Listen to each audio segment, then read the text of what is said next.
सबसे प्यारा देश हमारा है, जन्मभूमि है हमारी, शान से कहेंगे हम, सब ही तो भाई भाई प्यार से रहेंगे हम। हिंदुस्तानी नाम हमारा है, सबसे प्यारा देश हमारा है।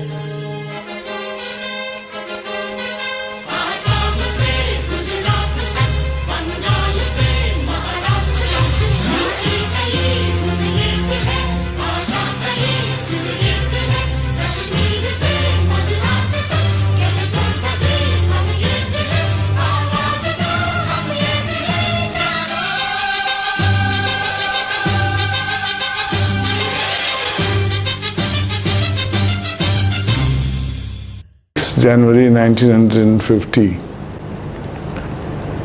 a day to be remembered as the day when we chose what type of a political government we should have for this country. About 4 years earlier, soon or in anticipation of getting independence, in 1946, a constituent assembly was chosen, which was to draft a constitution for India and choose a political government, a type of political government that the people of India should be governed by. Nearly 4 years, the constituent framers discussed various issues.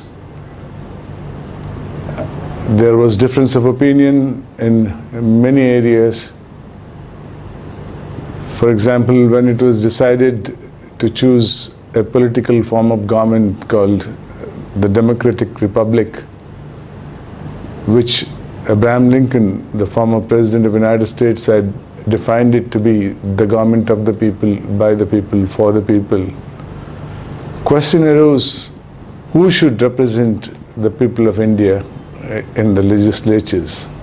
Indian Constitution clearly defines legislative, executive and judiciary as independent organs of democracy.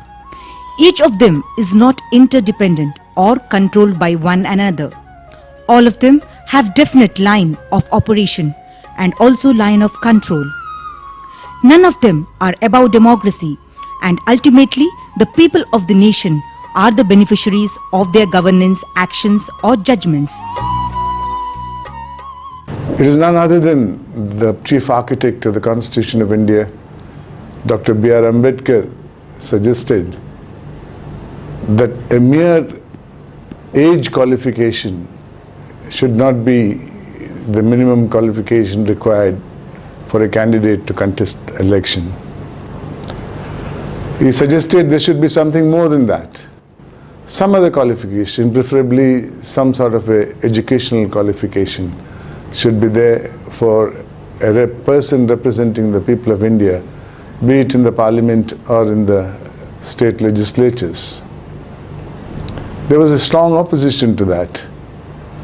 One of the speakers who opposed Dr. Ambedkar said, "You promised a government of the people. That means the government is going to consist, or the legislature is going to consist of the people." Today, you are speaking about the prevailing situation in 1946-47, when 80% of India is illiterate, and you fix an educational qualification, however small that educational qualification may be. It was argued that will you not be keeping 80% of Indians out of administration or legislation? Then what sort of a people's government would it be? A government represented by maybe 20% so-called educated persons and others kept out of it. The argument sounded very, very good, and Dr. Ambedkar's proposal was rejected. A government or the legislature which would represent the people truly was chosen. That representation was to be by any person who had who required only a qualification of 25 years of age and nothing more than that. Thus, India got its people's government. The legislative supposed to make rules and regulations for the benefit of the people at large. The executive supposed to take care of the day-to-day administration at various levels and stages. Judiciary used to keep a balance between legislative and executive whenever dispute arises between both of them. The judgments were impartial and beyond doubts. 1950s and 60s went without much conflict between legislative and executive. Minor disputes were settled with unbiased judgments at various levels of judiciary. The integrity and knowledge of judges were unquestionable. There were no minimum qualifications set for politicians other than mere age qualification, whereas the executive was full set with professionals who hold basic qualifications set for each job, and they also had required experience to discharge their duties and responsibilities. People at the executive slowly surrendered to the control of the politicians. The main fear was about transfers. Those who sacrificed their dignity and integrity for the whims and fancies of the elected representatives were become subservient to politicians.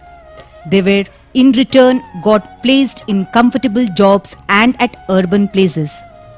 The usual transfers that any official could have at his or her course of career avoided, and those wanted better placements were allowed to enjoy it with the condition of undisclosed sacrifice of their dignity and integrity. Ministers started to exercise monarchical control on all activities of the executives. Elected representatives also started to exercise their control over the executives.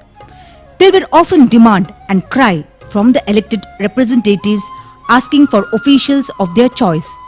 DCs and SPs has become obedient servants of MPs and MLAs. First decade of Republic, maybe the 50s and 60s, people who were exuberant with independence and the formation of a democratic government accepted all legislations that were made by the parliament or the state legislature, accepted their representatives, whether they voted for them or not, as the true representatives of the people, and the elected representatives too behaved truly to fight for the interest of their constituents.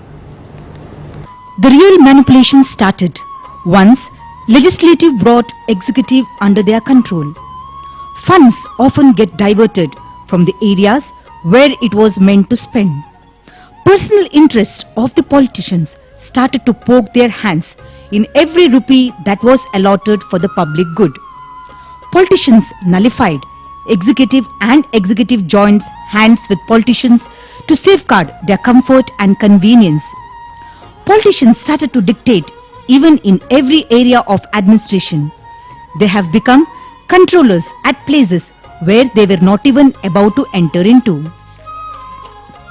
Practical administration thus gone practically into the hands of impractical legislators, whose practical knowledge in most cases were next to nothing. True democracy started to die when executive were kept under threat and control. Fear of transfer has become an engine of motivation, and those who withstood were transferred to faraway places and unimportant positions. Subservient executives started to team up with political power, and slowly the system started to corrupt. India had a true democracy, but as the years went by, people's representatives' greed for power increased. What was not contemplated under the Constitution was grabbed by these so-called representatives of the people.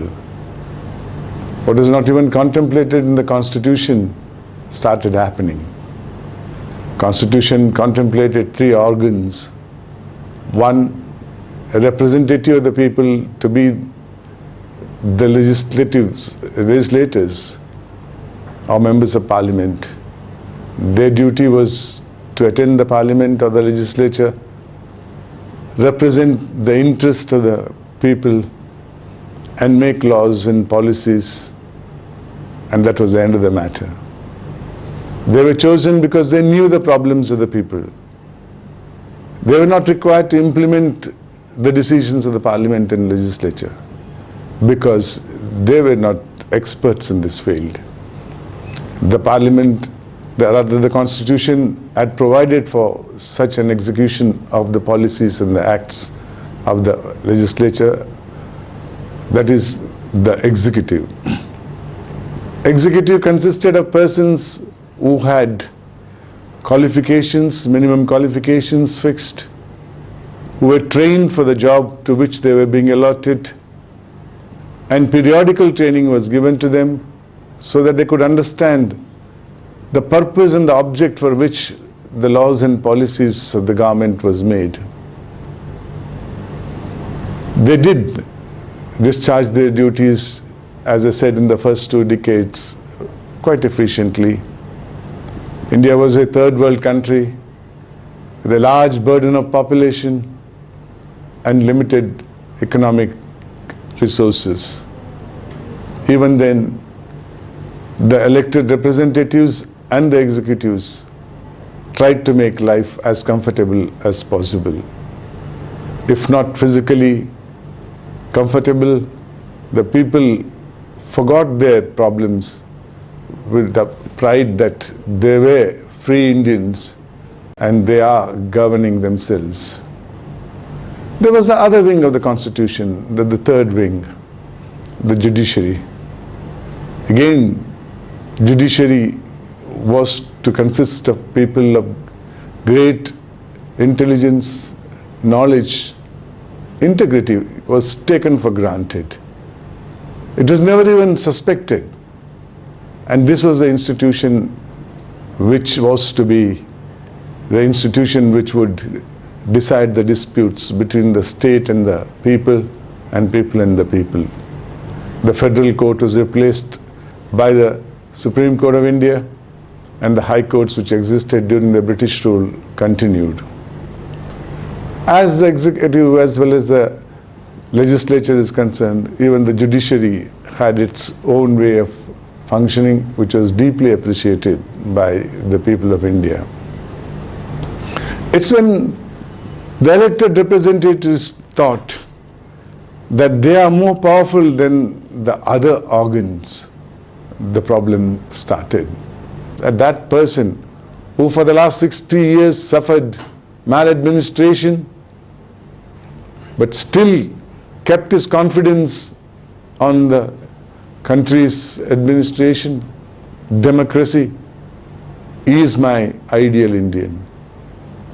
We have countries which have attained independence and democracy almost simultaneously. Almost all the neighboring countries, be it Pakistan, the Nepal, Burma, Bangladesh, Sri Lanka, they have all lost their democracy. But this armed Indian, who's the majority of the voter in this country, in spite of the sufferings, in spite of the maladministration, he has kept the flag of democracy flying in this country. To that Indian, I salute.